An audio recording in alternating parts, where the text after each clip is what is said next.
a lot of the decisions around plastic production and design is actually determined in far-flung countries, the richer countries, and then the impact is felt much more on the ground in low and middle income countries.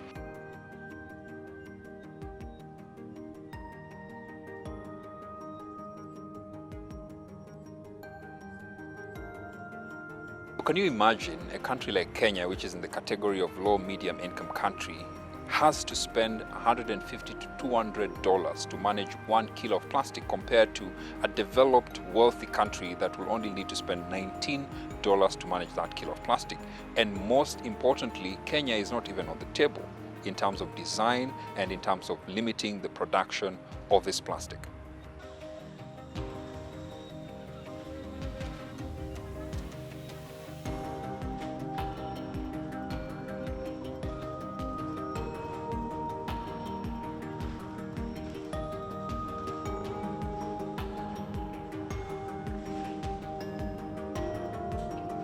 So the reason why we want a global legally binding treaty, just like in the Paris Agreement for climate, then we would need targets that would essentially move countries, for example, to move from unnecessary, problematic and unrecyclable products to a standard that says all countries, all producers must create products by the standards that are all recyclable, so that we do not have a huge percentage of the materials ending up either in the dump site or being incinerated, that essentially fuels more extraction of fossil fuel to feed into the exponential growth.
In 2019, for example, China refused to take plastic imports.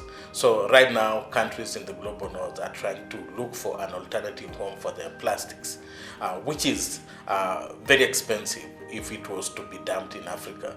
It might cost a lot of resources in terms of capacity, but also the infrastructure requirement that's required to handle these plastics is very costly to African economies.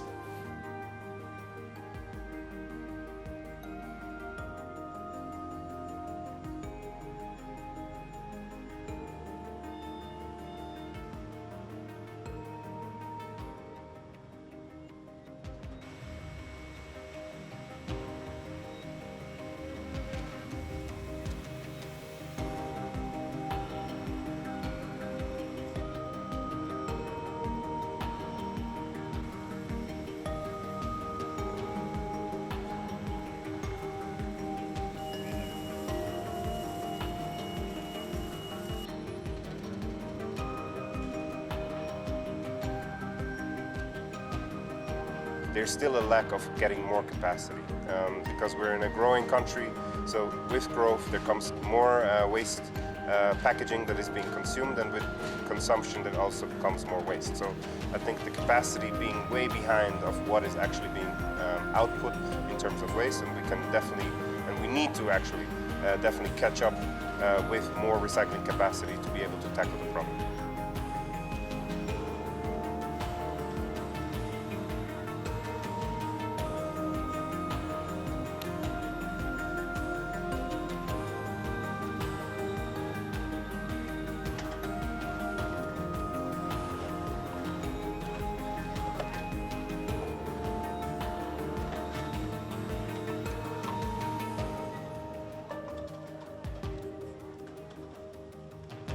Europe and the United States, they have other challenges that they face. They need to transition from a linear to a circular economy.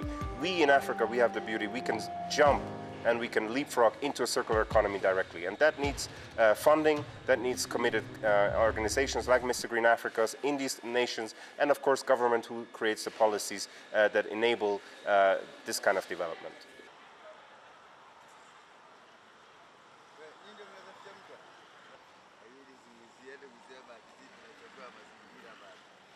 Jelajahi cara baru mendapatkan informasi. Download MetroTV Extend sekarang.